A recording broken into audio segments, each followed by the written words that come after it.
We started a couple weeks ago a series on perhaps my favorite book in the Bible, Ecclesiastes, strange book.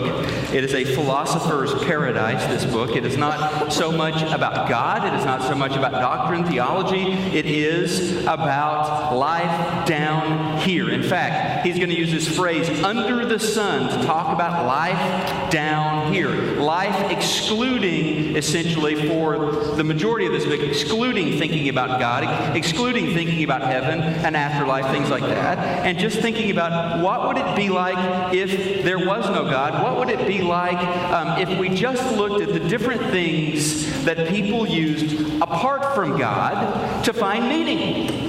And I'm calling this fuel. The fuels, the relationships, the career, the chemicals, the goals, the causes, anything that people look to fill their life, to fill their fuel tank apart from God. And so Solomon calls this under the sun. Thinking about meaning without thinking about God. He also uses this word, and if you paid close attention a couple weeks ago, you might remember the word hebel, which means meaningless. 38 times in the book, he's going to say, things down here are hebel. They are futile. They are meaningless. They're pointless. And this is significant because in the entire rest of the Bible, it's going to use this word just a handful of times. But in the book of Ecclesiastes, meaningless, meaningless, meaningless. So life under the sun, meaningless. And so he began by testing some different things that people look to for meaning. And we're going to talk about more of those today. There was an article published in a journal, the Journal of the American Academy of Music, some time ago, and the article was published by a New York University sociologist, or musicologist rather, and he was talking about the kinds of music, songs, artists, genres of music that are used by the U.S. military and other law enforcement services around the world as a kind of low-grade torture, essentially, to wear people out, to wear suspects down. Do you know they did this? Well, they did. And the most popular song, apparently at Guantanamo Bay, is Bruce Springsteen's Born in the USA, right? There was a terror suspect from Spain who is now back home, was released, but spent 2 years in Guantanamo Bay. They said the majority of the time that he was there in that prison, this was the song that was being played over and over again, which if you know anything about Bruce Springsteen, that's kind of an odd choice of songs, because actually this is a pretty anti-American song. At least it's anti-American policy. It's a protest song about what was going on in Vietnam. But anyway, that is probably the number one song used by U.S. military interrogators. The second song, and pretty much any parent of a small child can identify with us, perhaps amen this. The second song that is widely used is Barney the Dinosaur's I Love You. And I have to say, for a couple of years there when my kids were little, it felt like torture every time that show was on. And that stupid, ridiculous song would come on at the end. Ah, man. It was like an extended trip to the dentist. And then finally they say, pretty much anything by Barry Manilow works as well. That law enforcement and military tend to use Barry Manilow songs to wear people down. In fact, there is a city in New Zealand, Christchurch, where the city of Christchurch plays Barry Manilow music in the downtown area late at night until the early morning to keep punks and vagrants from vandalizing, from graffiti, from doing and selling drugs in the downtown area. So Barry Manilow, very effective. Apparently, not only does he write the songs that make the world sing, but also cause teenagers' ears to bleed. So that's Barry Manilow. Well, Solomon says there are futility songs. The military calls this futility music that they use. Solomon says there is another kind of futility music, and it is found in the kinds of melodies that people are drawn to aside from God. A couple of those, and he says that these melodies may be beautiful for a while, but over an extended period of time, they will wear you out. They will get tiresome. And so far in this book, he has tried out kind of two broad streams of melodies. He has tried out the melody of pleasure. And Solomon says, pleasure, great for a while, but then it becomes monotonous. Pleasure, no matter what it is, no matter what brings you joy right now, if you do it over and over and over and bigger and bigger and better, you do it enough times, it becomes boring. Then he tries out something on kind of maybe the other extreme of the spectrum. So you've got pleasure over here. He tries out wisdom. He tries out wisdom, thoughtfulness, philosophical inquiry. And he says, if you do enough of that, it will lead you to despair. It will lead you to a state of depression as you see all that is wrong with the world, as you contemplate how even the things that look good are only temporary and eventually result in this life-draining song of futility. So yeah, it's not the most optimistic book in the Bible, perhaps, as he studies these futility songs. We talked last week in chapter 2, or rather he talked about money. Money. Some people pursue money as a means to buy other things that they want or that will presumably increase their sense of happiness or joy in life. Some people just pursue money for the sake of money. Whichever way you go with it, Solomon was uniquely qualified to test that out. We talked last week, according to the book of 1 Kings, he had nearly 700 talents of gold that were given to him as taxes each year. That is 23. You probably don't know what a talent is, so that is equivalent to 23 metric tons of gold. You put that in today's price of gold, that is about $1.3 billion of gold every year. So he was loaded. And so he tests this out. Let's buy everything from fine wine to servants to magnificent edifices and construction projects. Let's try all of that stuff out and let's see if that brings meaning. And he says, no, it doesn't. It's a bill. It's meaningless after he tries it for an extended period of time. He tries out pleasure. He tries out drink. He tries out parties. I told you last week, if Solomon heard a song that he liked, he didn't download the song on iTunes. He bought the band, all right? If he liked One Direction, he would buy One Direction. He had the money to do that. So that's what Solomon does, and he tries that out, and he takes it to its extreme. He can, with $1.3 billion worth of gold each year, he takes it to extreme, and he finds that turns up empty. That is a futility song. He tries these amazing building projects. He builds the temple, which was incredible, which was glorious, which people came from miles around from all sorts of different religions. It didn't matter just to see the architecture on this thing. Then he spent 13 years building his house. And you may think of trying out a building project as putting on a spare room. That's a joke to him. He wasn't putting on spare rooms. He had 700 wives, and he built for his wives palaces. So there's 700 palaces right there. Then he would build temples to their gods so that they may be from the other side of the world, but they'll feel at home. They'll have a temple to their God. They'll have their own palace. So he was building vineyards and orchards and planting forests and dams and canals and all sorts of stuff to water all of the crops and the things that he was building. So went into building projects using his creativity, using his architectural ingenuity, and testing that out, and he found that after a time became tiresome, became boring, became monotonous. He tries out women. He had 700 wives. He had 300 concubines, and I mean, just to kind of spell this out, guys, he could sleep with a different woman every night for about 3 years and never sleep with the same one. What I want you to see and what he wants you to see is he tried it all.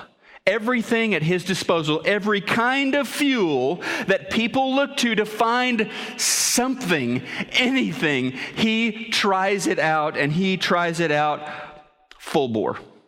And in Ecclesiastes chapter 2, verse 10, he says, Ecclesiastes 2, verse 10, anything I wanted, I would take. I denied myself no pleasure. Anything that I wanted, anything the ear heard that was delightful, anything I wanted, I bought for myself. Tried it all out. And he says that experiment just produced a sense of low-grade futility. Pursuing created things instead of pursuing the Creator left him feeling empty. You see, we were not made to be satisfied by created things. We were made to enjoy those things, yes, but our soul will only be satisfied with the Creator. And so that's where your heart turns after this exercise in futility. We talked last week about living as a free radical. You see, when you realize your soul will not be satisfied with these lesser fuels, but only with the Creator, when you realize that, you are free.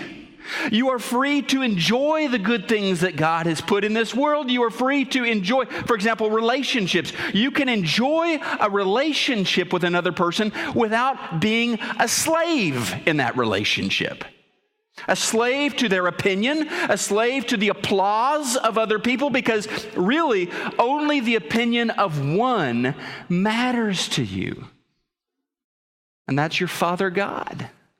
And so there's incredible freedom when you understand created things can be enjoyed, yes, but there is no ultimate meaning in them. All right? Ecclesiastes chapter 2, verses 24 to 25. Solomon says, "Then I realized that these pleasures are from the hand of God." So nothing wrong there with enjoying them within the parameters he sets. They're from the hand of God. For who can eat or enjoy anything apart from him? But when I give my heart, when I give my affections to sensuality or to money or to food or to wine or to even great building projects, when I give my heart to those things, there's a building sense of futility, even despair. So, now Solomon is going to turn his efforts onto another place that we look to for meaning. And I think this is one that certainly fits into 21st century North Dallas. He's going to talk about career.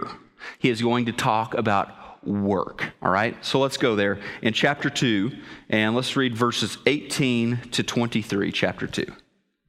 How about career? How about work? Verse 18.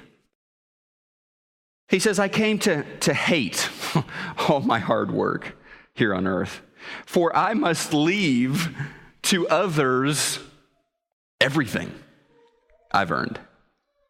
And who can tell whether my successors will be wise or foolish? Yet they will control everything I've gained.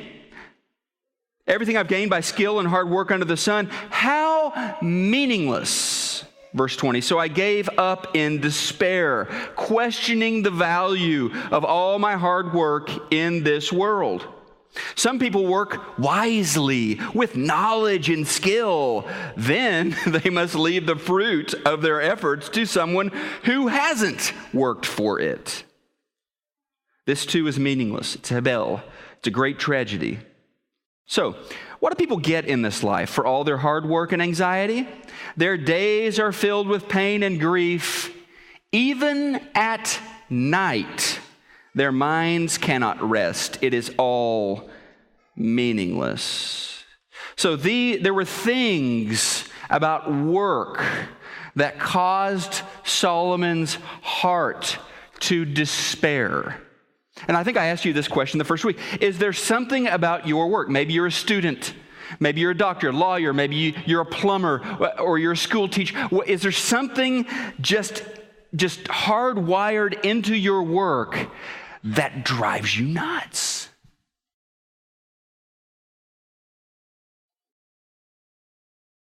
think there are a lot of things about work. I mean, have you ever thought about, they say that one careless match can start a forest fire? Then why does it take me an entire box of matches to start my campfire? There's this sense of futility in so many of the projects we take on, so many of the jobs that we take on. Solomon may have very well identified with the guy who said, I thought I wanted a career, ends up I really just wanted the paycheck. There was something that became futile, meaningless about his work. And it came from different places. He's like, let's try this on. He says, what if I'm really, really successful, right? What if everything I touch just prospers? And so it's like this snowball rolling down a hill, and it's getting bigger, but my fortune, my influence, my power, my empire, my business. And he certainly could testify that was true of his life. He says, what if I am incredibly successful in my work? Well, you remember what he says. He says, even then, everything I work for will end up in someone else's hands. And that seems meaningless to him. I did the work. Someone else is going to get the fruit of that work. And he says, and another thing, who is to say that that other person is going to use that money the way I would want it used, or going to invest that money in ways that I would think are wise? Then he says, but check this out. So work, not just putting in a day's work and the grind and the challenges and sometimes just having a really bad day at work. He says, for me, Solomon says, I get home and it's time to go to bed. It's time to turn off work and rest. I can't even do that because of my work. And I bet a lot of y'all can identify with that.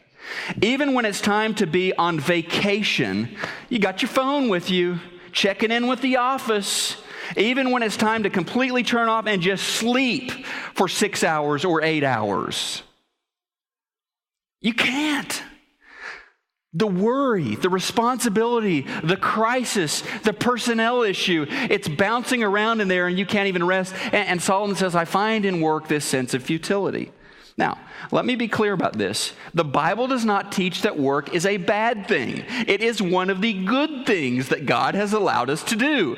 But it is a good thing as long as it doesn't become a God thing. It is a good thing as long as it doesn't become your fuel, the number one thing in your life. And you know as well as I do, especially here in this part of the country, it easily becomes the number one thing in your life. Work, though, is essentially a good thing.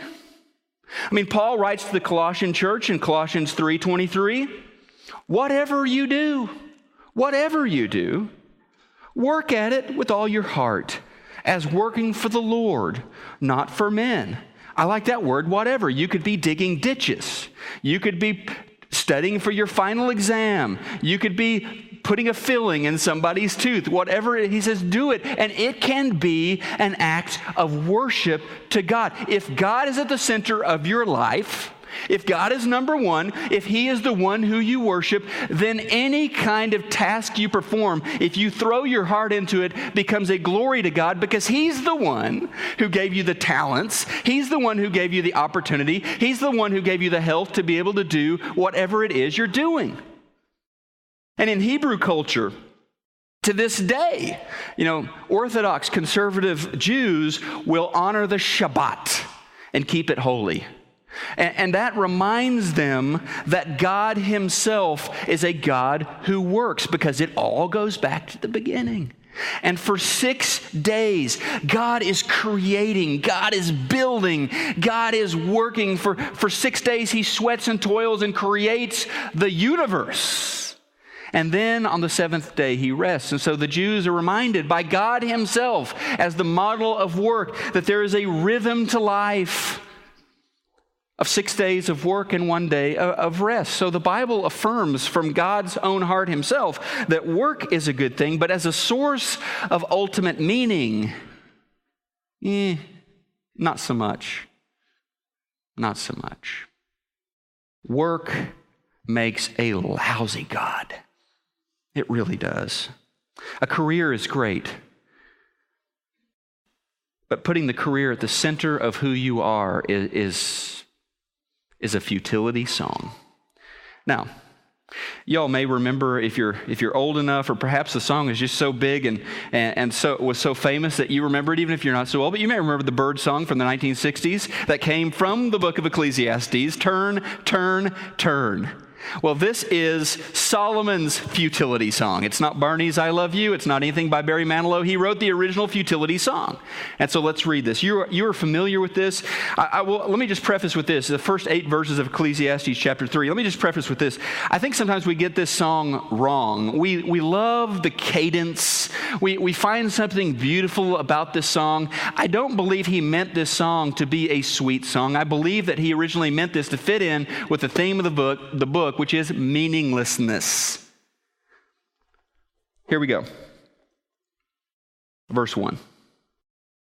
There's a time for everything, a season for every activity under heaven, a time to be born and a time to die, a time to plant and a time to uproot, a time to kill, a time to heal, a time to tear down and a time to build, a time to weep, a time to laugh. There's a time to mourn and a time to dance, a time to scatter stones and a time to gather them, a time to embrace and a time to refrain, a time to search and a time to give up, a time to keep and a time to throw away, a time to fear or tear, a time to tear and a time to mend, time to be silent, time to speak, time to love, a time to hate, a time for war, and a time for peace. We love the cadence. This is Hebrew poetry. It sounds beautiful to us, but the message is the message we've seen up to this point. Solomon is saying there is all of this activity. There is all of this apparent work going on. There is all of this busyness, but in the end, all of it cancels itself out. Every positive, there's a negative. Every construction project, there's a destruction project. Every practicing of the healing arts in a hospital or in an infirmary, there is a war that started where we're dropping bombs on people.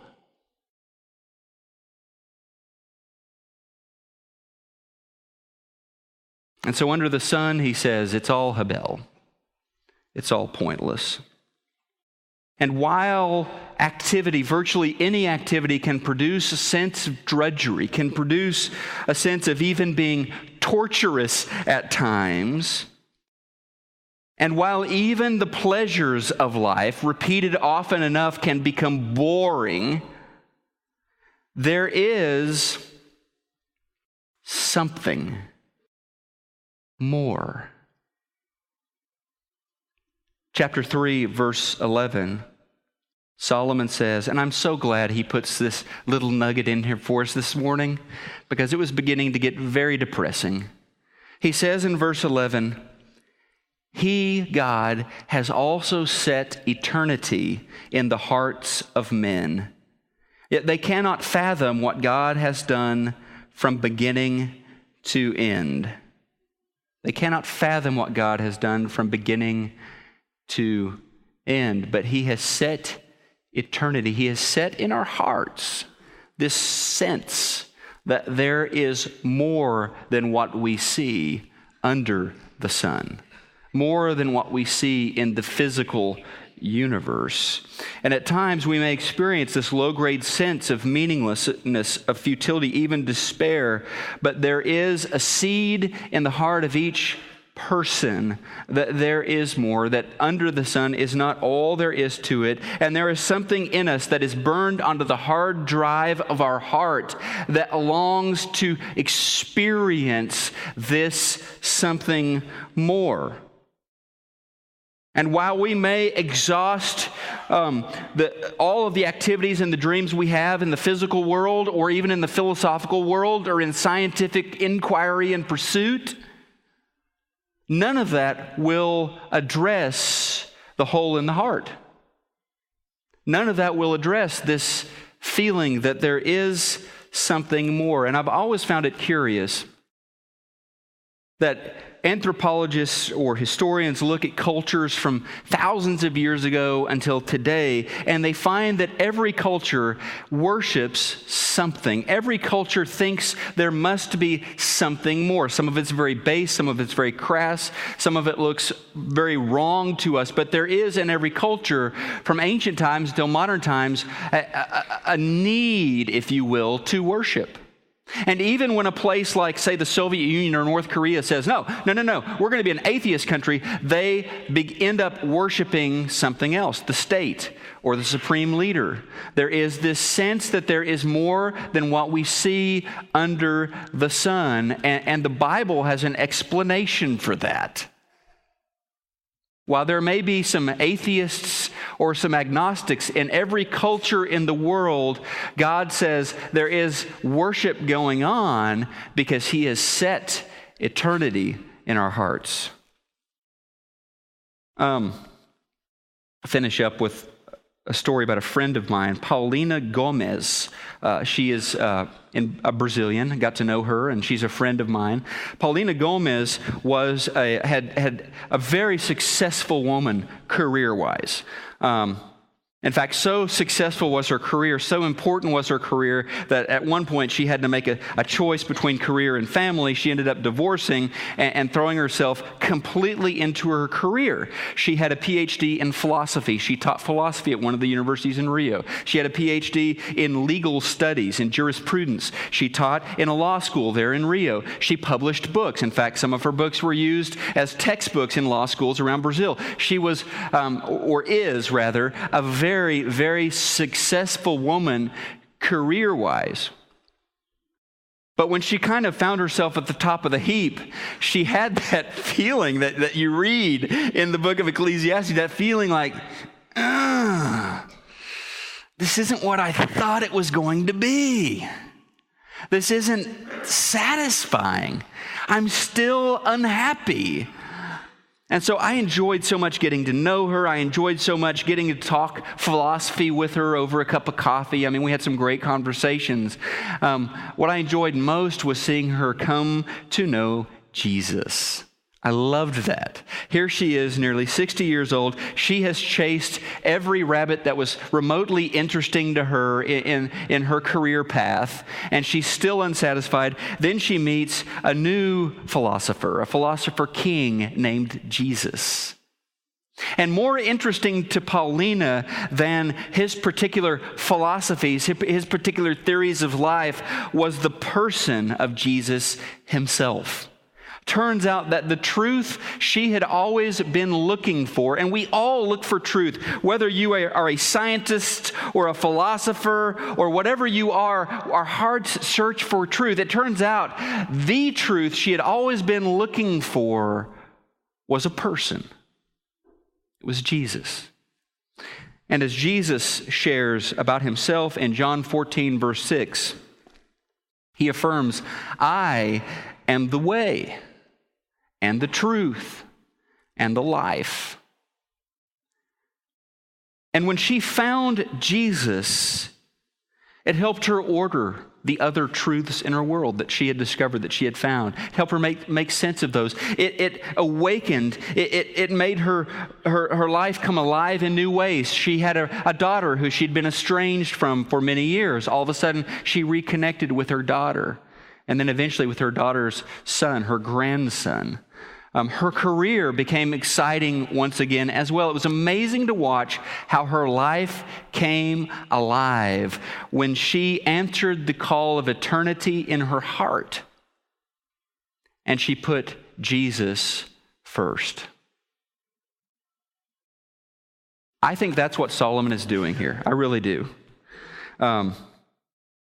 As he gets out his ancient bulldozer and bulldozes all of the false gods that people set up, as he tests out every kind of fuel that people put in their tank to find meaning, and as he systematically shows that they are not sufficient, they're not strong enough, they're not permanent enough, as he does that, as he eliminates all of the options here under the sun,